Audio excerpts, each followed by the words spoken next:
about. Can you just walk me through the sequence and evidently what happened after? Yeah, just give you a little backstory back. Just in the beginning of fight week, just walking around the lobby, he just is very cocky, just mad dogging me, and my coach is by himself, and he just like walking by my coach, just shaking his head like it's on. It's just, for me, I just stay in my lane. I'm a professional. I just do what I have to do. So kind of just rubbed me the wrong way. And before the fight, I was honestly thinking I just want to fucking knock his ass out, and I'm happy I did. So the reason why I said I told his corner that, thank you for calling out 1-4, because all through training camp, 1-4 means a jab, left uppercut. So Coach Gibson said when we were watching tape, if you hear the corner say yell out the combination 1-4, just throw a right hook and he's going to be knocked out. And that's what I did tonight. So that's why it feels so good, because all through training camp, just 1-4, right hook, he's going to be knocked out. And to actually do it is a good feeling. You seem like when you were in there, you channeled your emotions pretty well. Was it difficult at all with knowing, not liking your opponent for once coming in? No, one thing that Greg always tells me is stay in the process, not too high, not too low, just right in the middle. And we knew that he was gonna be taunting me in the fight. So basically my instructions were to be like GSP, and whatever he says and whatever he does in there, just stay calm. I actually think I broke because he said, "Oh, are you tired?" I said no. So he actually pulled me out of the process for a little bit, but then I remembered that I have to be like GSP and not respond. So I just said, I just have to stay in the process and not too high, not too low. And the first time we saw you in 2020, we had a conversation, and you were pretty emotional about the 2019 that you had. Now that you're here and everything that you've done this year, can you talk to me about the change? Yeah, I don't really think about that anymore. It's the past. I'm very happy with the team that I have now, and we're flowing. Win, lose, or draw. I love these guys, honestly. Albuquerque's a great home for me. And it goes just beyond coaching with the team that I have in the corner. I don't just, of course, I spend a lot of time with them in the gym, but I also spend a lot of time with them outside the gym. And I feel like I'm wrestling again. I feel like when I was a kid wrestler, I was so close to all my coaches. I traveled with them. I did all kinds of stuff. And MMA sometimes is a little bit different because you got coaches, and it's just like, of course it's a business, your coaches need to get paid, but to find the coaches that I have now that we spend a lot of time just outside the gym, I don't take for granted, because with them, I feel it's not a business. I really feel that they care for me and love me, and it just makes the walk that much better, knowing that you have a good team behind you, win, lose, or draw. Yeah, and the change in team's one thing, but also like the mental headspace that you're in now. I mean, is it nice to kind of finally look back on a year and be like, hey, look it, I went undefeated this year. The process is, everything's starting to come together now. Yeah, sorry. I was looking down the whole time. I thought it was like a auto recording. I'm so sorry. Yeah, I'm like looking down because I thought, my bad. Repeat the question again. I'm sorry, man. I was just saying, like, the mental headspace that you're in too. Changing teams is one thing, yeah, but in terms of like when you look back on this year, you went undefeated, whereas 2019 didn't really go your way. Is there any relief in that? Yeah, for sure. I'm just happy that I bounced back. I was talking to my manager the other day, and he said, man, not many people could bounce back after losses like that. I mean, to be honest with you, I've been used to winning all my life. I mean, I would drop a match, but it would be like the World Championships or this or that. I never had to really dig myself out of a hole like I did in MMA, and I'm just very proud of myself. I'm proud of that, because it was very hard for me, honestly. It was very hard, but I stuck close to my family, I stuck close to my girlfriend, and ultimately my coaches, and I just was in the gym just grinding, and to see work pay off is just a good feeling, very good feeling. And it seems like you're really sitting up there with a lot of appreciation and emotion. Does this one feel better for some reason? Is there something about this win that takes the cake? Yeah, it feels good. Like I said before, I don't take winning for granted. I feel like every fight that I go into now is a world championship fight, and I put my heart and soul into it. My girlfriend does. Her and I are in Albuquerque, and basically our lives just revolve around my fighting. And to see the results pay off and just this reassurance that we're on the right track, and I think that's the biggest thing. I don't really think about the past anymore. There might be losses in the future. I don't know, but all I know is I'm gonna take my wins and I'm gonna enjoy them as much as I can, because I know what it feels like to lose, and I fucking hate that feeling. That's why my ass is in the gym every single day, because I know what it's like to lose, and I don't want to feel that feeling anymore. It scares me, honestly. Thank you. Hey, Aaron, congrats on the win tonight. You actually mentioned at the media day that he didn't lack confidence, but you definitely seemed pretty laid back about it. You kept the feelings, if they were personal, under your hat, and then they came out tonight. Have you had that sort of emotional reaction to an opponent before, be it in wrestling or MMA or boxing or anywhere? No, actually, it was like the first time. I never really encountered that in my career, even in wrestling and fighting. So, yeah, it was like kind of thrown off a little bit when I'm just like chilling, and then all of a sudden somebody's, kind of just comes up to you like mad dog, and it's kind of weird. But no, Greg Jackson told me today, it's a sign of weakness. Just be like GSP, don't respond to anything, and go in there and be calm and do what you do. So. And obviously, the huge win tonight is going to open up the question of what's next for you. I know the holidays are coming up. You want to go home and see your family as well, but do you have a time frame maybe for a return? I can just tell you that I'm healthy. I'm very thankful to Bellator that they've given me 3 fights this year, especially being in the pandemic that we're in. I'm very appreciative of that, and thank God that I have no injuries. So I'm ready to fight whenever. But I really want to enjoy Christmas with my family. I don't really see my family all that much anymore, just because I'm in New Mexico and I train so much. I haven't really seen my family all too much, to be honest with you. My brother, my grandparents, cousins, and things like that. So I want to go home for Christmas and enjoy that. And then after that, I want to see where we go. But I just want to thank Bellator for giving me 3 fights this year, honestly. Keith? Hey, Aaron, it's Keith Schilling with Sherdog. Congratulations on the win. You look great tonight. Thank you. I want to bring up, you seem very emotional. You got very emotional when you talked about the team you're with. I want to flip that. I know you've gone on record saying there's no ill will towards your old team, the Body Shop. You've talked very highly of both Antonio, AJ, all your teammates. Has that changed at all? Or No, it hasn't changed at all. I love Antonio. I love AJ. They're good friends of mine. I just needed to change in my personal life, and I just needed to make a change. And I think Albuquerque was the right place for me, for my lifestyle. Obviously, the gym is number one, but I love the city. I could have my horses in the backyard. My dogs enjoy the backyard. My girlfriend and I just bought a home. So it was just a good change, but absolutely not. I'm rooting for AJ to win the tournament. Antonio has been nothing but kind to me, and I just needed a change for myself. And I think how you go into a relationship is how you need to leave. And I left with no hard feelings at all. I still talk to guys from the Body Shop, Kimbo, and all those guys. So nothing but love for the Body Shop. Totally understood. The other question I have for you, you came into MMA, they put on such high standards on you, but you seem like you're your biggest critic and you've placed even higher standards. What do you have to accomplish for you to believe that you've been successful in MMA?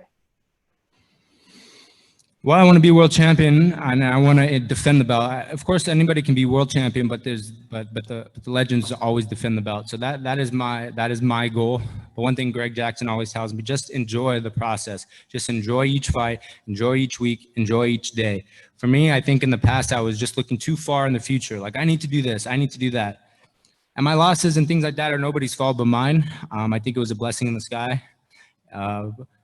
But for me, back to your question, I just need to enjoy the process, enjoy each training session, and I think everything will fall into place. That's my mindset now, is just smile and enjoy the process. Congratulations once again. Thank you. Philippe? Yes. Hi, Aaron. Congratulations for your win. Thank you. I have 2 questions. First, about the finish. While you press him against the cage, he went for the head kick, a low kick. Did you feel that with a small level change, you might get him to throw a knee, which he did, that will lead to open you for a big punch? So I'm sorry. Can you repeat the question one more time? I'm sorry about that. No, sure, no problem. I was saying that when you pressed him against the cage, he was always going for a big shot, like head kick, low kick, knees, instead of just jabbing and circling. Did you feel that at some point, if you level change, it will open your right hand? Yeah, I studied him a lot. My team and I studied him a lot, and we knew that he was going to go for a lot of kicks and flying stuff, given the fact that I've been knocked out for flying knees.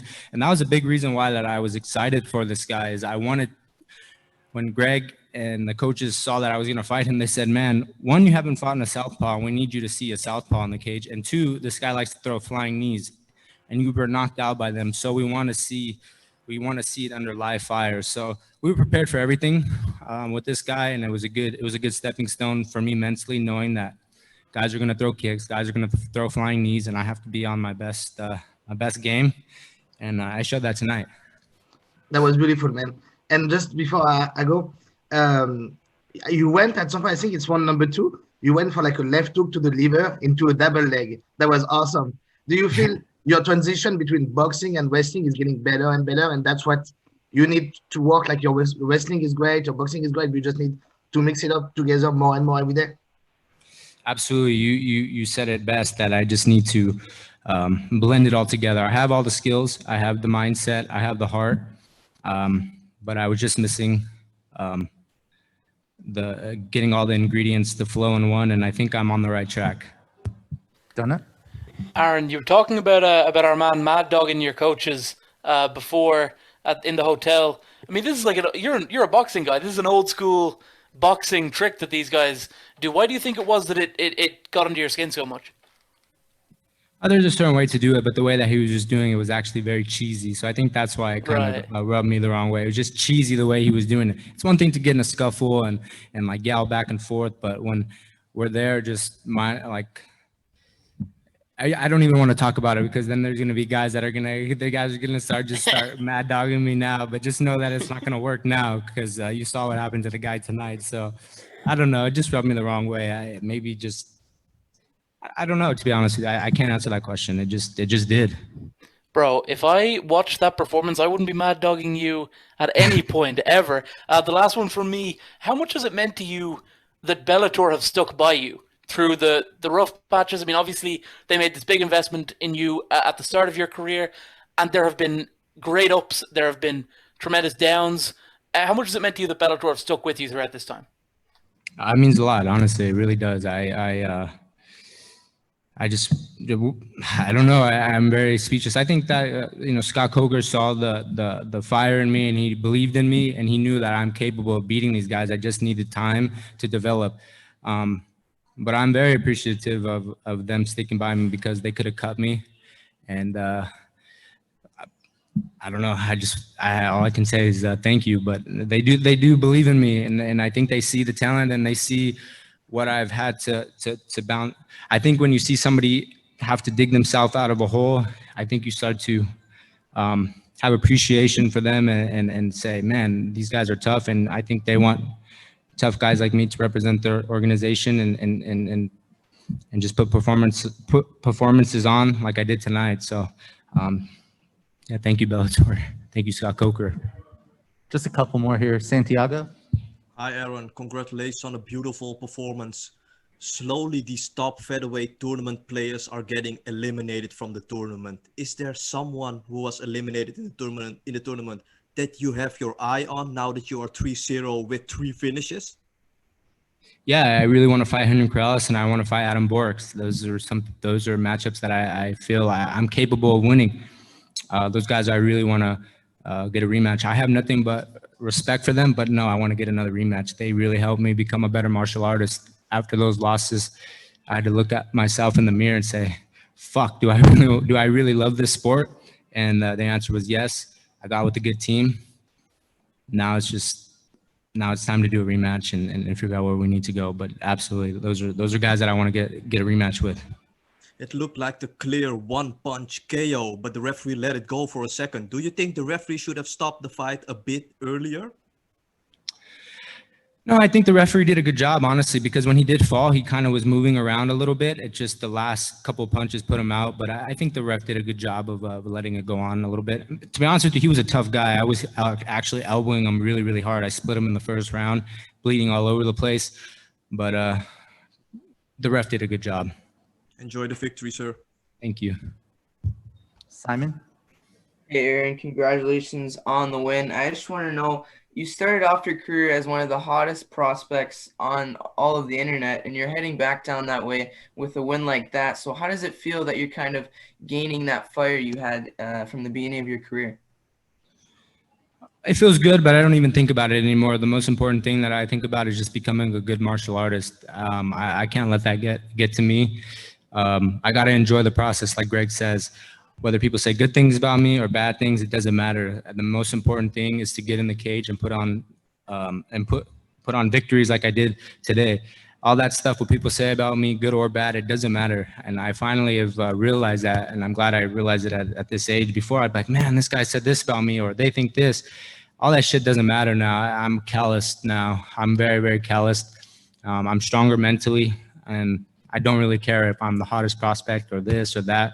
I don't care one bit. All I care about is progressing as a fighter and getting better. That's honestly all I'm concerned about. Being a good fighter and being a good horseman. Last question here, Kevin. Hey, Aaron, congratulations on a fantastic knockout and a victory. With the Bellator featherweight Grand Prix growing on, fighters tend to fall out sometimes. It is what it is. If, say AJ unfortunately happens to get eliminated, would you be willing to step in as a short notice replacement? That's a good question. If AJ, I hope he wins, but if some reason, I would definitely give it some thought. I can't give you a clear answer right now.